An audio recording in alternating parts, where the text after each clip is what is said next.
Good morning to everyone. So we, a group of members of parliament, have gathered today to this informal roundtable on the issue of safe and dignified return of Western Azerbaijanis and the important role that Milli Majlis plays on this matter. The issue of safe and dignified return to Western Azerbaijan has always been important for the Azerbaijan public, and our meeting today is especially timely given the recent establishment of the initiative group within the Milli Majlis on the issue of return to Western Azerbaijan. We hold this meeting in English so that our messages can be conveyed to the international community correctly and directly, since we all know that the Western Azerbaijan issue has a significant international dimension as well. I'd like to say a few words on the scope and extent of the problem.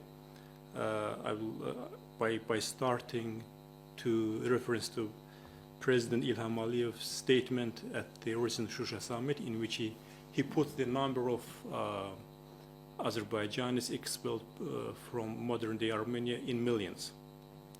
I'd like to elaborate a bit more on it.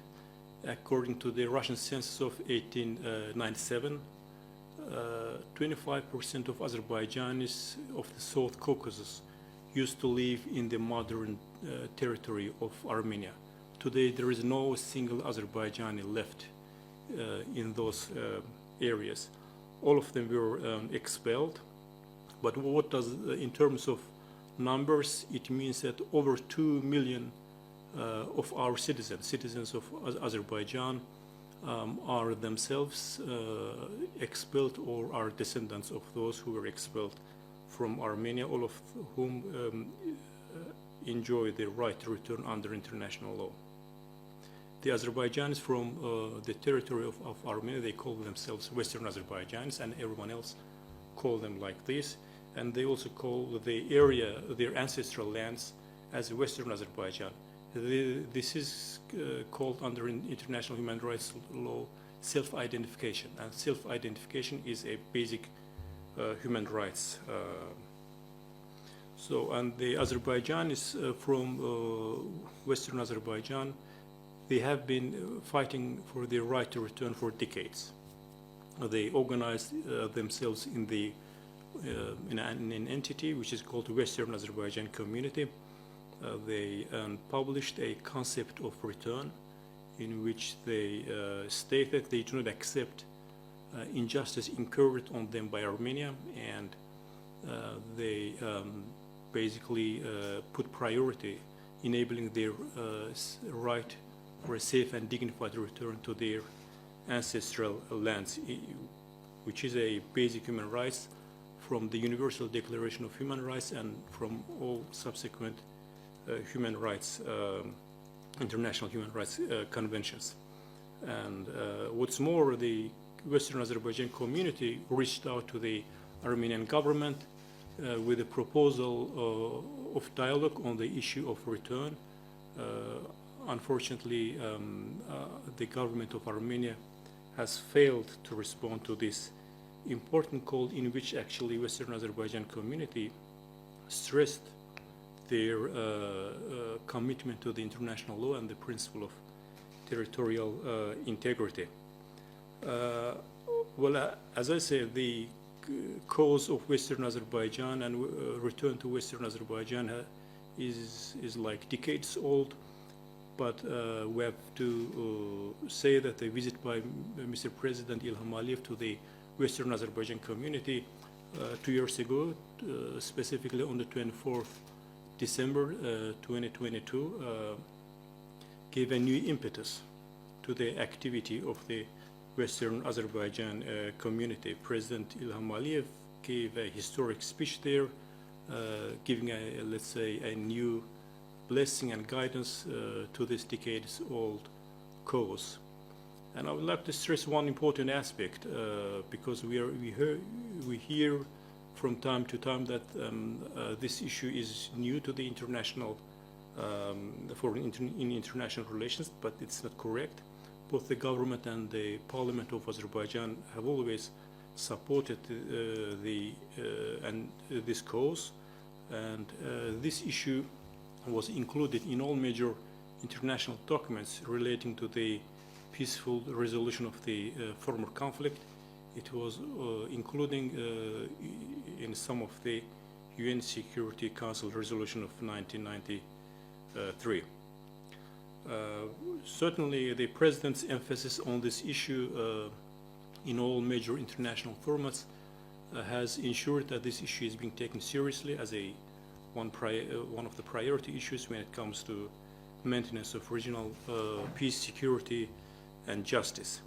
The Milli Majlis has been quite active in promoting this important issue. As we know, several hearings were held in Milli Majlis. Some of them were held under chair of Madam Speaker Gafarova.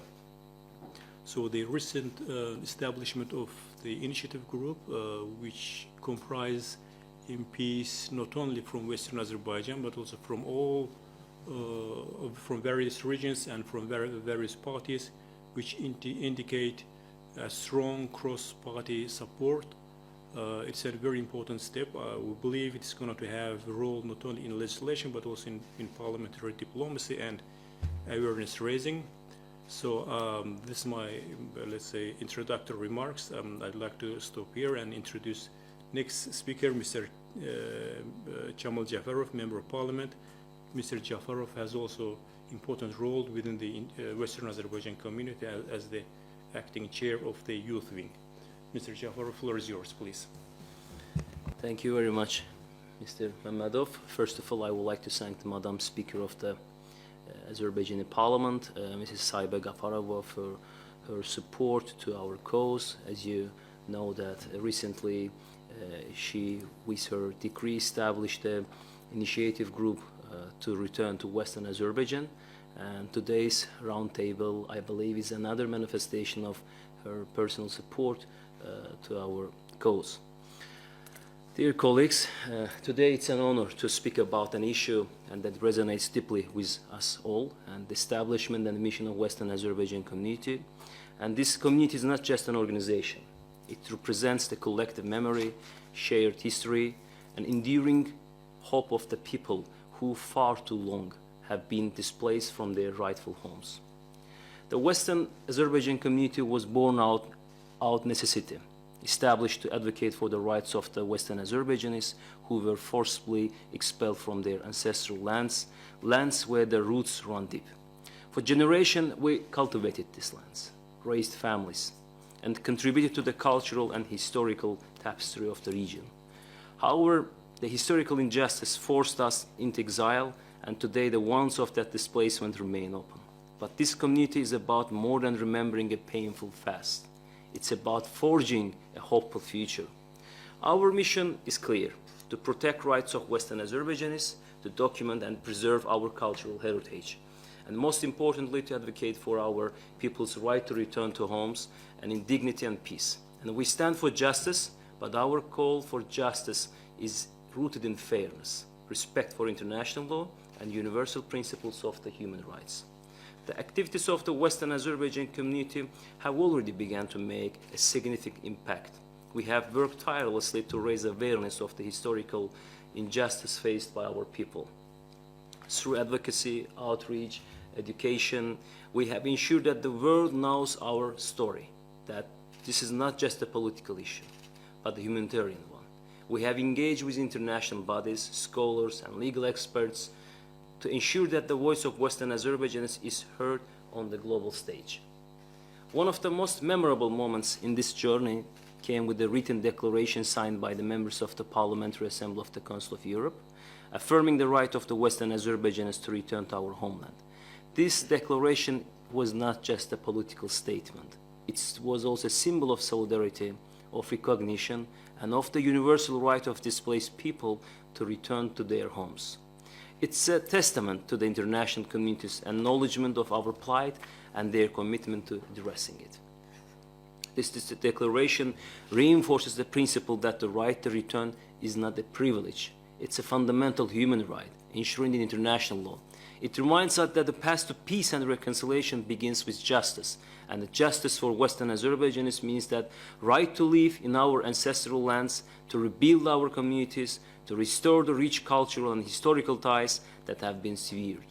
But this right will not be achieved overnight, and it will require continued perseverance, unity, and international support. And that's why the work of the Western Azerbaijan community is more important than ever. We must keep advocating, we must keep building the bridges with those who can support our cause, and we must keep our community strong and united.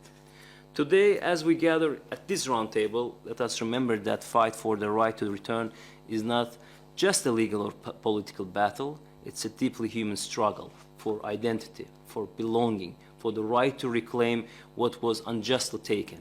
It's a struggle for future generations who deserve to know that the lands their ancestors once called home, and for the broader principle of justice in our world. I want to thank every single of you who stood us by today and who has supported the Western Azerbaijan community and who continues to believe in our cause. Together we can turn the dream of our return into reality, and together we can ensure that the justice prevails. Thank you. Thank you, Mr. Jafarov. Indeed, Western Azerbaijan community is quite active, especially during the past 2 years in promoting their own agenda in international organizations, starting with Council of Europe, OEC, and the human rights bodies of the United Nations. Again, thank you, Mr. Jafarov, for your speech and for your role in promoting this truth in the mentioned international bodies. I'd like now to invite Mr.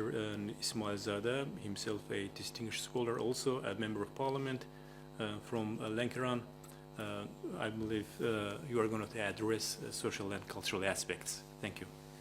Thank you very much, Gaya Muallim. In your introductory message, you mentioned about millions of Azerbaijanis expelled from present-day Armenia, and this sentence reminded me of my childhood when I was watching on television in 1987, 88, the images of thousands of Azerbaijanis expelled from Armenia. They were on trains, they were on trucks with small bags, with children. I have those images in my head, and we grew up with those images, and that's how the conflict, the modern stage of conflict between Armenia and Azerbaijan started, with thousands of families expelled from their villages, from their homes, and they didn't have time even to prepare for this deportation. They didn't have time to collect their belongings.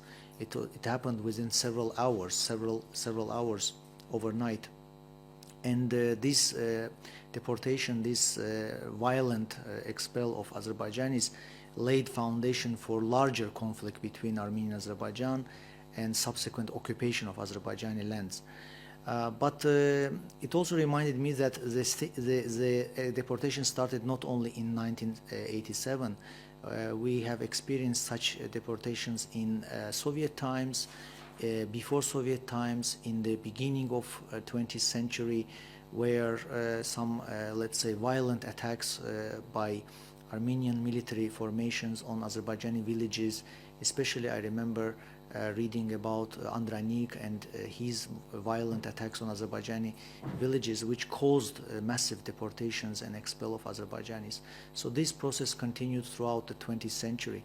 And what is also important to note is that not only people were affected, but also our cultural heritage was affected, our architecture, our mosques. More than 270 mosques were destroyed, and it is important to note that the territory of present-day Armenia had the largest amount of Muslim mosques, Azerbaijani mosques, more than even in Baku area or in Ganja area, in other areas of Azerbaijan. So these mosques were destroyed completely. Only one mosque remains, and it is presented as not an Azerbaijani mosque. The neighborhoods, Azerbaijani neighborhoods, were demolished, cemeteries were demolished, many architectural buildings were destroyed. I would say that the legacy and the Azerbaijani, let's say, school of architecture was erased from the face of modern-day Armenia, and this was done intentionally to eradicate the legacy of Azerbaijani culture, Azerbaijani traditions, Azerbaijani architecture, and this process continues even today with the destruction of cemeteries and other cultural, religious sites. Well, Azerbaijani government, Azerbaijani public, Azerbaijani society raises these issues. We have appealed to UNESCO and to other international organizations. We have asked for international monitoring. We have asked for international experts to come and verify this destruction of our cultural and religious sites. We have also appealed to international organizations to help Azerbaijanis to return to their lands, to help prepare this safe and dignified return. And I'm sure that this will happen, because I think that Azerbaijanis have the right to come back to their native villages, to claim their property. Sooner or later this will happen, it is my firm belief. And I think that Parliament and universities and NGOs and other important institutions, they must work together to inform international audience about this tragedy, to achieve justice, to achieve the results. And in that context, I believe that the parliamentary initiative is very important. It will help us to educate the international community about the plight of Azerbaijani community, and we will be able to pass this message to other parliaments, to other international organizations. And in that regard, I consider this recent initiative as very important, very valuable initiative. And I'm sure that this will help our Western Azerbaijani community to achieve justice, to achieve fairness, and they will be able to return to their native villages and native towns. Thank you very much. Thank you indeed. Well, I mean, the cultural aspects is one of the most painful part of this problem. Indeed, Azerbaijani culture has suffered to a great extent at the hands of Armenia's systematic efforts to erase Azerbaijani presence in modern day in Armenia.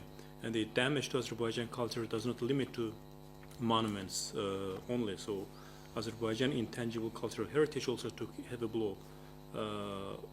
Especially Art of Azerbaijan Ashik, which is inscribed in UNESCO as intangible cultural heritage of mankind, thanks to the efforts of first Vice President Mihriban Aliyeva, and the recent inauguration of Ashik Alascher's monument in Baku by President Ilham Aliyev, and his historic speech there is a testimony that Azerbaijan has a strong cultural resilience. Again, thank you very much. Now I'd like to give floor to Madam Pashayeva, Gülcan Pashayeva, a distinguished scholar and member of parliament. Madam, floor is yours, please. Thank you very much. I think, yeah, it's very topical, I think, issue. And if we can look at, I would like just to very briefly touch upon the historical background of this issue, because I think it's from one side for the maybe our kind of colleagues from the other countries, it's very kind of important to understand that actually there have been several factors which kind of played a very significant role if we can look at the composition of the population in this region. And probably we need also to look at from the wider perspective, just looking to the Southern Caucasus region, not only predominantly kind of the present day of territory of Azerbaijan and Armenia, because I think that if we can look at from the perspective that geostrategic position and as well as economic parameter of this region, as well as situation, this specific area at the crossroad of three regional powers like Iran, Turkey and Russia, as well as kind of mixed composition of the population, frequent ethno-territorial kind of ethno-demographic changes in this kind of, in the composition of the population, which probably have been made by different empires through forced migration as well as deportation, ethnic cleansing, and so on.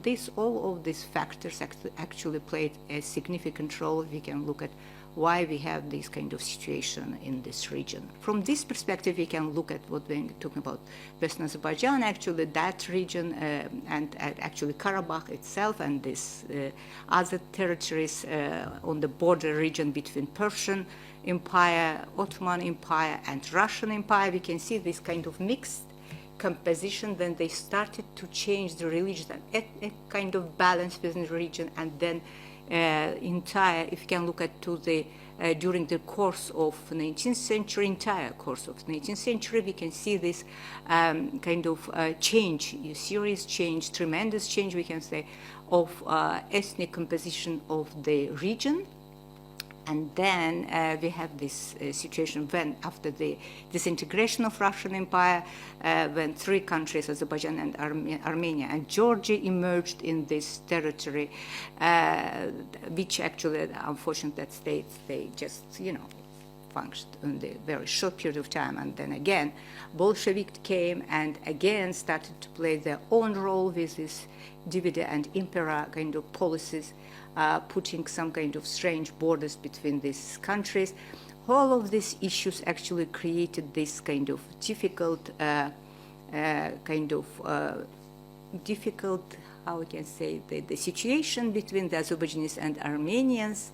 And I think that if we can say what was the main probable reason of this hostility between these two nations, I can say probably it was because of this policy of empires with their own kind of way, how they started to bring this kind of real problems and obstacles, which created this natural kind of situation when these two nations started really to hate each other and started to kind of have this whole conflicts between themselves. And then when we can have this Soviet kind of rule, if we can look from that perspective, again, as already mentioned my colleague, there have been a couple of times this deportation of Azeris from Armenia, from that territory, 1948, 1953, and then later on from 1987 till 1991.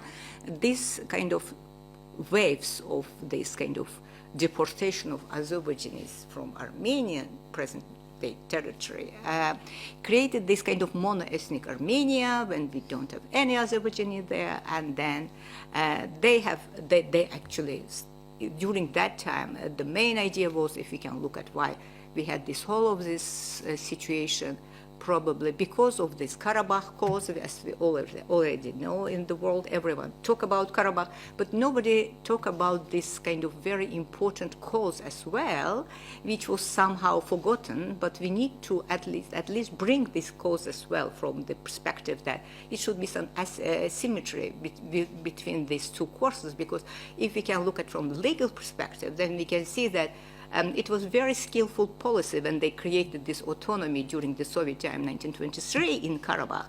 But they never ever thought about to create this autonomy for Azerbaijanis in Armenia.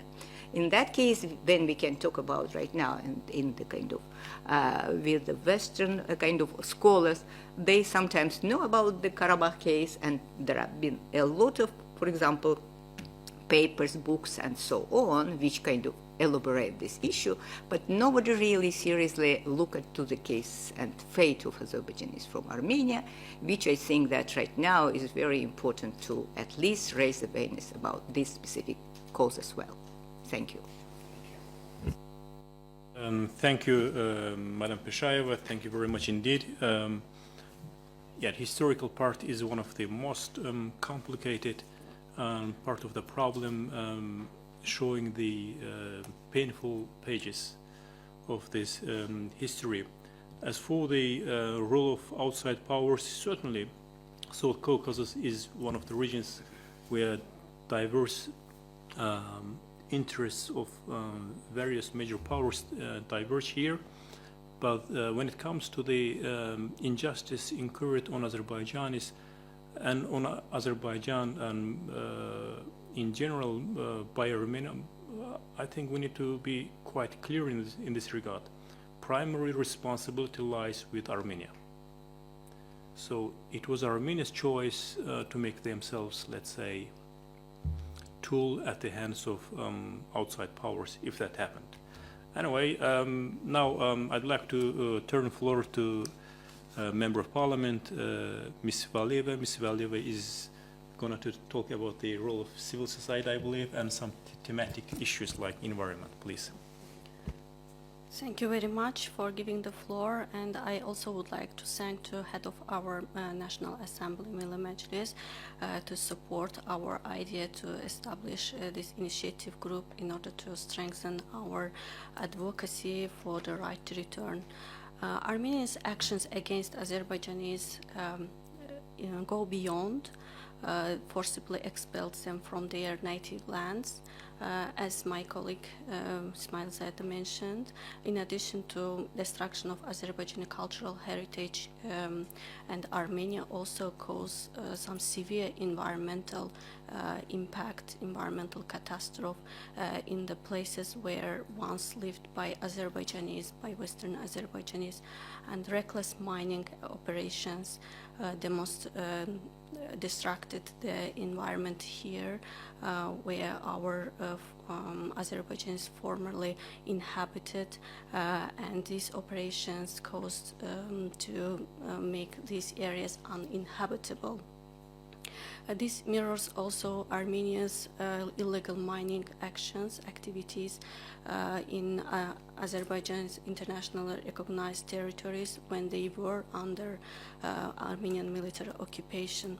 The dangerous mining operations also have cross-border implications. It's not only affect on Armenia's environment, but also it affects and poses a great threat to neighboring countries, especially for example, through Caspian Sea to Central Asia and our south neighbors.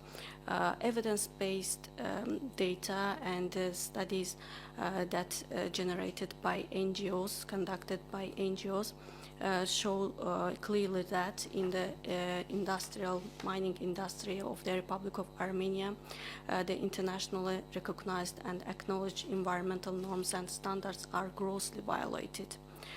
For example, Environmental Protection First NGO Coalition conducted a comprehensive study together with the Space Agency of Azerbaijan, Azercosmos, where some satellite images of mining industry of Armenia collected, and it gives a chance to analyze, to understand, and to assess the scale and long-term consequences, results of the extensive exploitation work that Armenia conducted.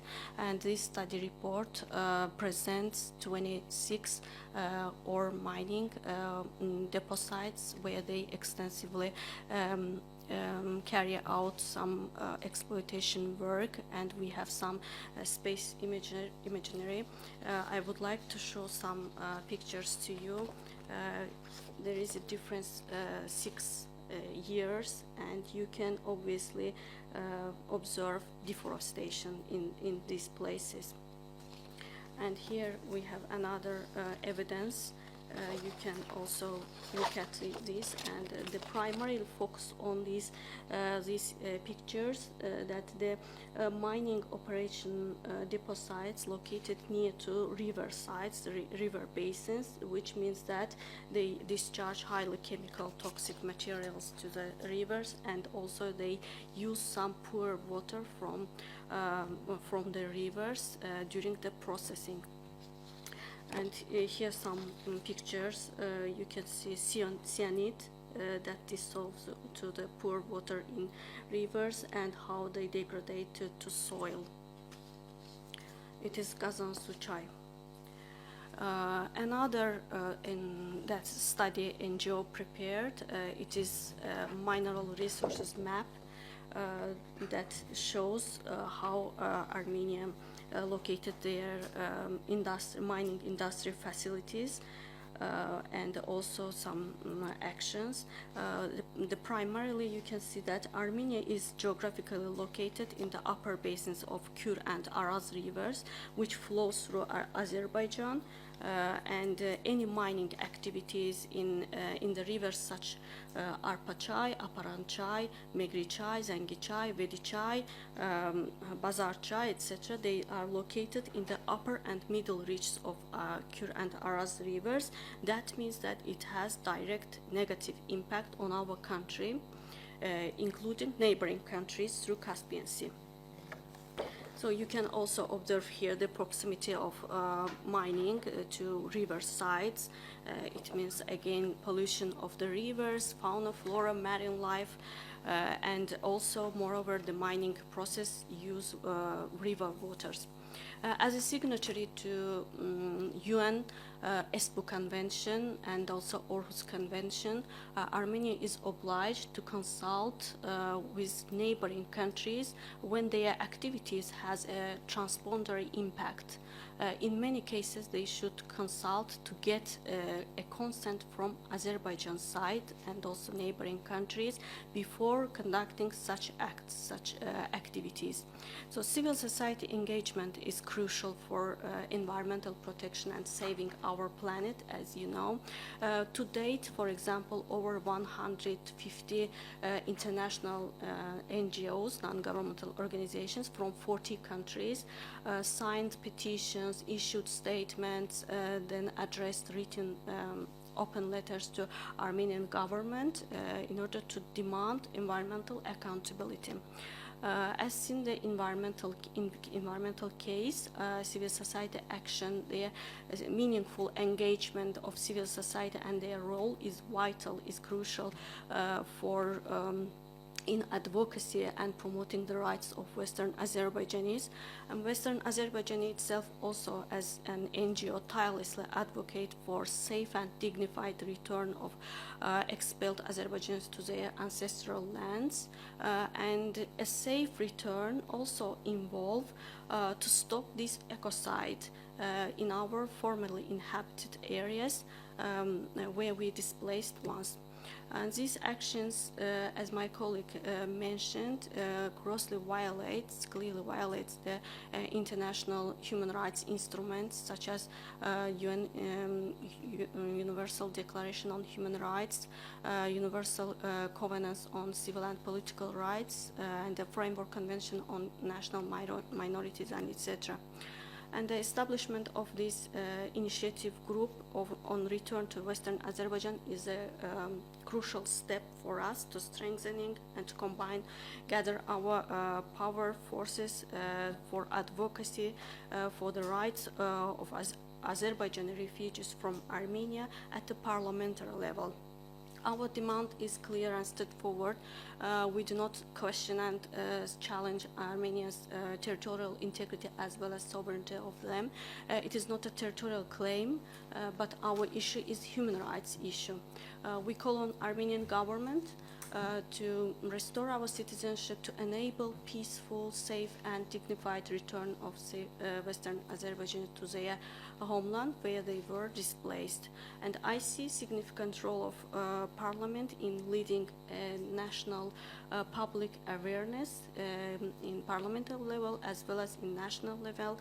For example, conducting educational programs, training of young people, media coverage, outlets, and cultural heritage highlighting Western Azerbaijanis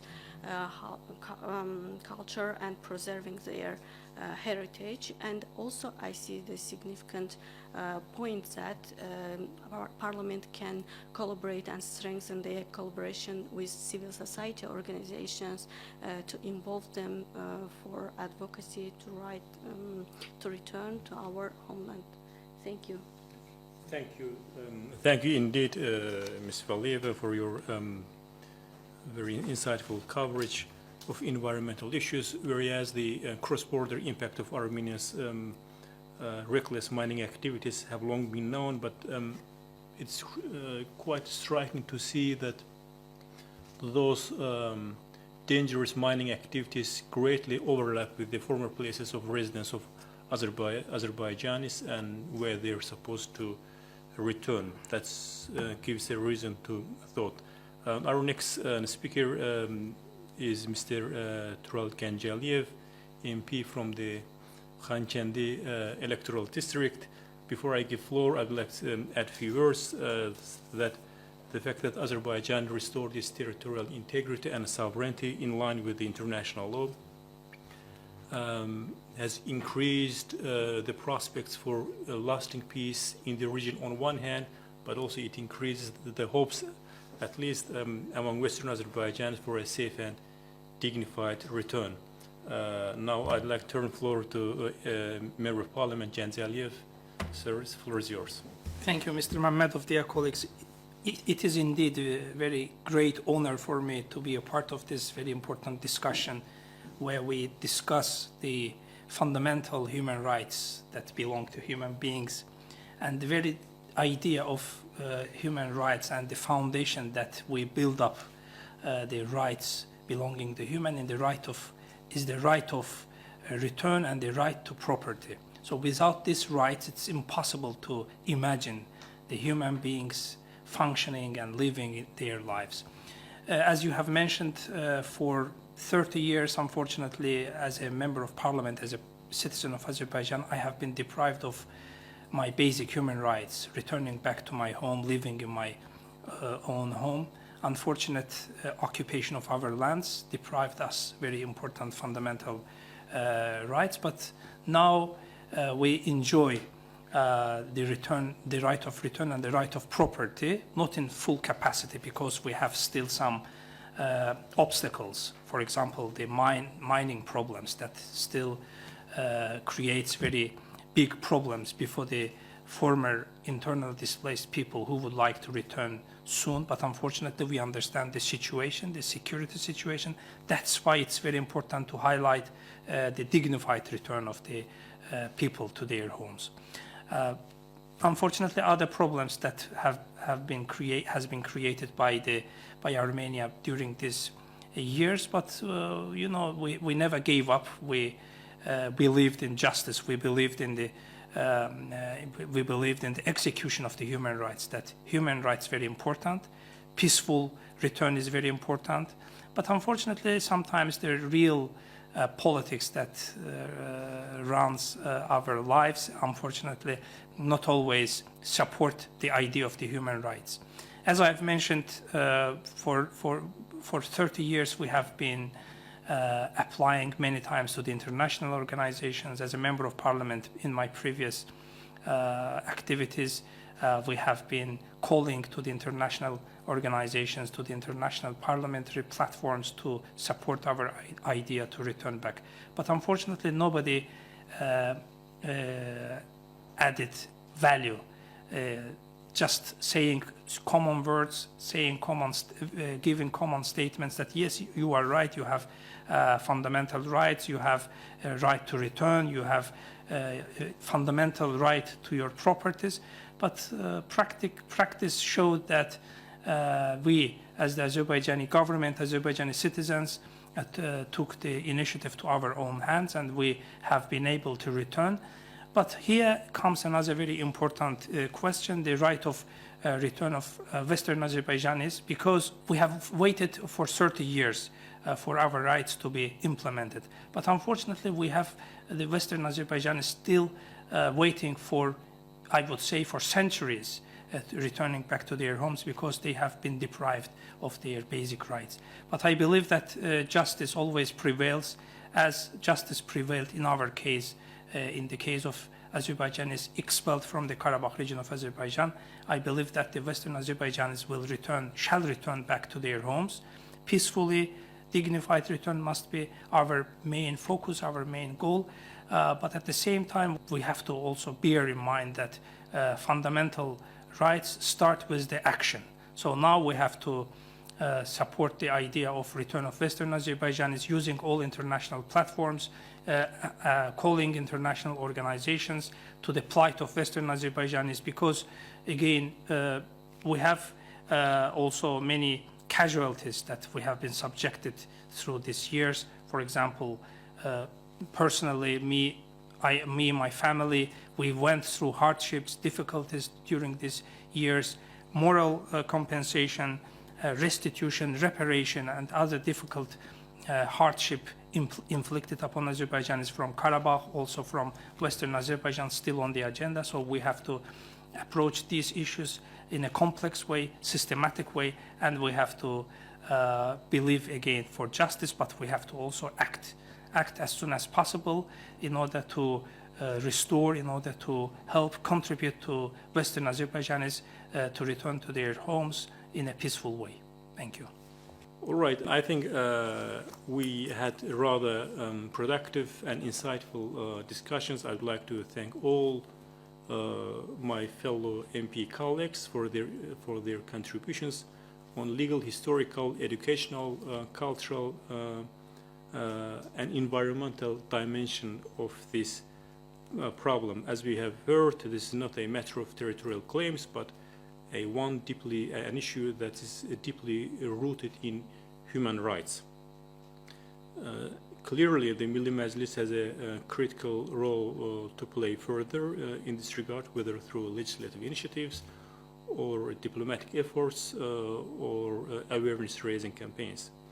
And engagement with civil society and relevant international organizations is essential. In conclusion, I would like to say that the campaign of the Western Azerbaijan community for return, it's going to be a long road, a long path, where we shall all walk together with firm belief in justice. And here I'd like to again thank you for all of you, and I believe we should continue our discussions in that format. Long but Thank you. achievable road. Indeed. Thank you. Thank you. Thank you very much.